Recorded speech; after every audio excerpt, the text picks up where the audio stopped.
में एक जश्न के रूप में मनाया जाता है। देश का हर नागरिक, हर हिंदुस्तानी आज के दिन फख्र महसूस करता है, गर्व महसूस करता है कि आज के दिन ये देश आजाद हुआ था और आज ही के दिन हमने आजादी का जश्न मनाया था। लेकिन ये आजादी की कीमत गुलाम हिंदुस्तान के लोगों ने किस तरह चुकाई है। गुलाम हिंदुस्तान के लोगों ने अपने आने वाली नस्लों को, वो चाहते थे कि हिंदुस्तान, हमारी आने वाली नस्लें आजाद हिंदुस्तान में सांस ले, हमारे आने वाली नस्लें, हमारे बच्चे आजाद हिंदुस्तान में अपनी जिंदगी जिए। इसके लिए 27 साल की उम्र में हमारे देश के नौजवानों ने फांसी के फंदे को चूमकर अपने गले में डाला है, तब जाकर आजाद हुआ ये हिंदुस्तान।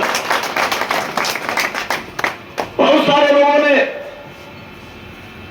और ये आजादी का सबसे मूल मंत्र ये रहा है कि गुलाम हिंदुस्तान के लोगों ने जब ये देख लिया कि किसी भी कीमत पर अलग अलग रहकर हम अंग्रेजों से आजादी की लड़ाई नहीं लड़ सकते और नहीं जीत सकते, तब उन्होंने मंथन किया, विचार किया और सभी धर्म, समाज और जाति के लोग बैठे। उन्होंने कहा कि जब तक हर धर्म, हर समाज, हर जाति का व्यक्ति एक थाली में खाना खाकर इस आजादी की लड़ाई में अपना योगदान नहीं देगा, तब तक आजादी की लड़ाई को जीता नहीं जा सकता। यह सोचा लोगों ने, और यह सोचकर जब इस पर काम करना शुरू किया, तब इस देश को आजादी मिली है। आजादी का पहला बिगुल 1857 में, जिसे पहला स्वतंत्रता संग्राम भी कहा जाता है, मंगल पांडे के नाम से जाना जाता है। मंगल पांडे ने विद्रोह किया था 1857 में अंग्रेजी सेना के खिलाफ, क्योंकि बंगाल की एक 34वीं रेजिमेंट में मंगल पांडे एक सिपाही के रूप में कार्यरत थे और उन्होंने जब अंग्रेजों का रवैया देखा, उनकी कार्यशैली देखी, उसके विरोध में 1857 में मंगल पांडे ने उस अंग्रेजी शासन के खिलाफ विद्रोह किया और उसके खिलाफ अंग्रेजी हुकूमत ने मंगल पांडे को फांसी दे दी और फांसी के फंदे पर झूलकर पहला स्वतंत्रता संग्राम मंगल पांडे के नाम से इतिहास में दर्ज है। ऐसी बहुत सी कहानियां। यह दिन तो ऐसा है कि आज के दिन अगर सुबह से शाम तक बोलने के लिए खड़ा हो जाओ और मेरे जैसा व्यक्ति अगर बोलने के लिए खड़ा हो जाए तो सुबह से शाम कर दूंगा और कसम खाता हूं कि यहां से एक आदमी अगर हिल के दिखा दे तो मैं अपनी स्पीच को दोबारा नहीं बोलूंगा, क्योंकि यह दिन ही आज का ऐसा है। तमाम किस्से और तमाम कहानियां आज के दिन जो सच्चे घटनाओं के रूप में हिंदुस्तान के इतिहास में दर्ज है, लेकिन हमें या हमारे नौजवानों को हिंदुस्तान की आजादी के इतिहास में मुझे नहीं लगता कोई दिलचस्पी है। ये जो दिलचस्पी है हमने हिंदुस्तान की आजादी या आजादी के इतिहास से खत्म कर दी है, उन लोगों के नामों को हम भूलने लगे हैं। बहुत सारे हमारे नौजवान या हमारे आने वाली नस्लें उन साथियों के नाम भी, उन नौजवानों के नाम भी भूल जाएगी जिन्होंने फांसी के फंदे को चूमा है, अपनी जान दी है। उन्होंने अपने लिए जान नहीं दी है, उन्होंने अपने लिए सपना नहीं देखा था कि हम आजाद हिंदुस्तान में जिएंगे। उन्होंने सपना हमारे लिए देखा था, आप सबके लिए देखा था, हिंदुस्तान में अपनी आने वाली नस्लों के लिए देखा था, क्योंकि जान की कुर्बानी बहुत बड़ी कुर्बानी होती है। जो दोस्त थे हिंदुस्तान में,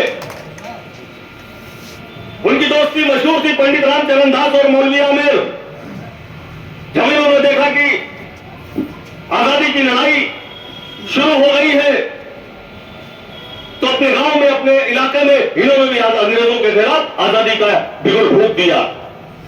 जब अंग्रेज अफसरों ने देखा कि पंडित रामचरण दास और मौलवी आमिर ये घर घर जाकर लोगों को हिंदुस्तान की आजादी के बारे में बता काम कर रहे हैं, उन्हें समझाने का काम कर रहे हैं, अंग्रेज सरकार के खिलाफ गुलाम हिंदुस्तानियों को बहकाने का काम कर रहे हैं। तो पुलिस ने उन्हें गिरफ्तार किया और थाने में बंद किया। जब वो दोनों दोस्त थाने में बंद हो गए तो उस थाने के दरोगा ने कहा कि अगर तुम अपने मिशन से पीछे हट जाओ, आजादी की लड़ाई से अपने कदमों को पीछे खींच लो, तो मैं तुम्हें जाने दूंगा। पंडित रामचरण दास और मौलवी आमिर ने कहा कि महोदय, हमें अपनी मां से बहुत प्यार है। अंग्रेज अफसर उन दोनों दोस्तों की बात को समझ नहीं पाया तो उन्होंने कहा ठीक है, मैं कह तो रहा हूं, जाओ और अपनी मां की सेवा करो, उनसे प्यार करो। तब पंडित रामचरण दास और मौलवी आमिर ने कहा था, ये धरती मां है मेरी, ये अनाला ऐलान लिख देना। ये धरती मां है मेरी, ये अनाला ऐलान लिख देना। मेरी जिंदगी पे इसके है एहसान लिख देना। और ये किसका मकबरा है, दुनिया वाले जान जाएंगे तो मेरी कब्र के पत्थर पे हिंदुस्तान लिख देना। तो मेरी कब्र के पत्थर पे हिंदुस्तान लिख देना। इस जज्बे के साथ जब उन्होंने उस अंग्रेज अफसर दरोगा की बात से इनकार कर दिया तो उन्हें अदालत में पेश किया गया। जज ने भी उनसे कहा कि अगर तुम अपना मिशन छोड़ दो, तुम अपने मकसद से पीछे हट जाओ, तो मैं तुम्हें आजाद कर दूंगा। उन्होंने कहा नहीं, मुझे हिंदुस्तान की आजादी प्यारी है, इसके लिए चाहे मुझे अपनी जान की कुर्बानी ही क्यों ना देनी पड़े, मैं इस देश को आजाद कराने के लिए अपनी जिंदगी की आखिरी सांस तक लड़ता रहूंगा।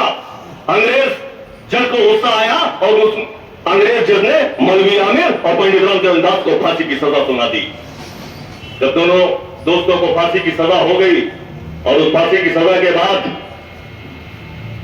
पंडित रामचरण दास और मौलवी आमिर ने कहा, एक परंपरा हुआ करती थी कि फांसी के वक्त जेल के अंदर जब फांसी दी जाती तो उनकी आखिरी इच्छा पूछी जाती थी, लेकिन वो आखिरी इच्छा जेल में ना पूछकर पंडित रामचरण दास और मौलवी आमिर ने उसी अदालत के अंदर जज से कहा कि फांसी तो आपने दे दी है, लेकिन हमारी आखिरी इच्छा यहीं भरी अदालत में सुन ली जाए।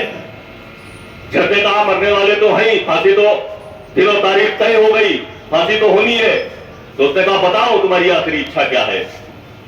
तब पंडित रामचरण दास ने उस जज से कहा था कि महोदय, एक तो मैं चाहता हूं कि मुझे बंद जेल की सलाखों के पीछे फांसी ना दी जाए, खुले मैदान में फांसी दी जाए। और दूसरी हम दोनों दोस्तों की इच्छा है कि जो फांसी का फंदा बनाया जाए वो एक फंदा बनाया जाए और उस एक फंदे में हम दोनों दोस्तों की गर्दनों को लटकाया जाए। ये हमारी आखिरी इच्छा है।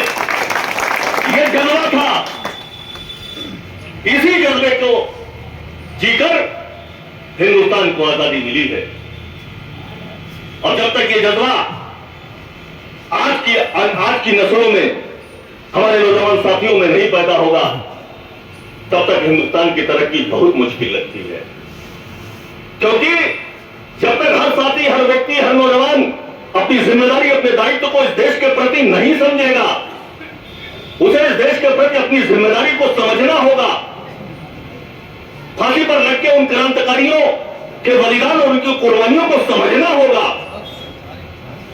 और हमें आपसी एक दूसरे के प्रति नफरत न भरकर जाति, धर्म और मजहब से उठकर इस देश के बारे में जब सोचना शुरू कर देंगे तो इस देश को तरक्की करने से और विश्व गुरु बनने से कोई नहीं रोक सकता। ऐसी बहुत सी किस्से